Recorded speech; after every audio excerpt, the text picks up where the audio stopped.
Nagkaisa ang bagong majority bloc sa Senado na i-donate ang isang buwan nilang sweldo para makatulong sa relief efforts sa mga lugar na sinalanta ng lindol sa Mindanao.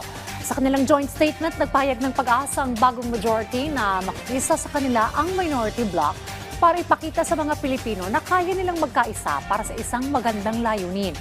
Ayon sa mga senador, nais silang ipaabot ang mensahe ng kanilang aksyon na hindi pababayaan ng pamahalaan ng mga taga-Mindanao. Bukod sa mga miyembro ng minority, nanawagan rin ang mayorya sa buong bansa ay pagdasal ang mga biktima ng lindol at tumulong sa abot ng kanilang makakaya. Samantala na mahagi ng pagkain ng mga opisina ni Senate President Alan Peter Cayetano at Senador Pia Cayetano sa mga apektadong residente ng Davao kasunod ng malakas na lindol at ng sunog tumama sa Davao Convention and Trade Center. Ayon sa kanilang mga opisina, magpapatuloy ang relief operations sa iba pang bahagi ng Davao City at maging sa General Santos City para mabigyan ng agarang tulong ang mas marami pang pamilyang naapektuhan.